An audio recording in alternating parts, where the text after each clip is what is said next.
le vœu numéro 15 du groupe Changer Paris.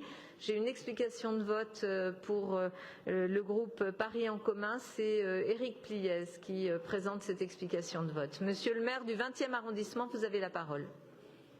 Merci Madame la maire. Je vais peut-être revenir en arrière et revenir un peu, malgré moi, dans le débat, dans cette explication de vote. Oui, il y a deux piliers, la répression du trafic et la prise en charge sanitaire et sociale. Quand je travaillais auprès d'héroïnomanes à Clichy-Montfermeil dans les années 80, la seule réponse était la cure et la post-cure. Cure obligatoire avant la post-cure. En général, le retour dans le quartier, c'était souvent la rechute. Parce que l'addiction est un sujet complexe. On en sort rarement d'un seul coup et rarement par l'enfermement contraint. On se souvient pour certains de la triste époque du patriarche. Puis, avec le sida est venue la réduction des risques qui permet à beaucoup, mais pas à tous, une vie sociale avec leur addiction. En fait, il n'y a pas une réponse miracle en matière de soins, mais une palette de réponses qui doivent aussi s'adapter aux produits et aux modes de consommation. Pour certains, c'est l'abstinence avec des groupes d'autosupport. Pour d'autres, c'est la stabilisation avec le produit. Dans tous les cas, l'accompagnement par des professionnels médico-sociaux est indispensable. Ça a été redit tout au long du débat et c'est le seul chemin. Le plan CRAC, que j'appellerais numéro 1, qui a associé la préfecture, la ville et les associations, a apporté des réponses positives.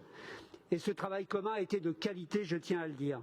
Les maraudes, l'allée vert, la salle de repos, Assor avec sa mise à l'abri, Phase avec sa palette de soins, dont je peux me flatter d'être à l'origine avec quelques-uns. Et je salue le travail de Gaïa, Aurore, Charonne, SOS et bien d'autres. Aujourd'hui, il faut un plan 2, ça a été dit, je ne vais pas y revenir, des espaces de repos disséminés dans Paris, une prise en charge sanitaire et médicale et sociale, qui puisse inclure la consommation accompagnée dans ces espaces, qui ne doivent pas éviter qu'il faut absolument construire au niveau métropolitain, cela a été dit aussi. Ensuite, des parcours de soins adaptés avec une palette diverse. Alors je le dis, puisque ça n'a pas été dit assez fort, cette palette, elle existe déjà. Je vais vous en citer deux. Je vais vous citer la maison de Kate, la fille de Jane Birkin, qui avait fondé un centre à côté de Soissons, un centre qui, pour le coup, s'appuie sur l'abstinence et qui ensuite sera soutenu par un suivi par les narcotiques anonymes. Ou les communautés thérapeutiques, elles sont nombreuses. Ces lieux existent. Et bien sûr, le volet insertion. Il ne s'agit pas de faire disparaître d'un seul coup un phénomène vieux comme le monde, mais de reprendre la maîtrise, de réduire la présence dans l'espace public et surtout de proposer une réelle prise en charge qui commence par une réduction des risques dans des espaces adaptés. Alors, puisque tout le monde l'a affirmé, il faut ouvrir des lieux. Alors, je demande solennellement à tous qui est prêt à en ouvrir dans son arrondissement. Et je réponds, le 20e prendra sa part. Merci.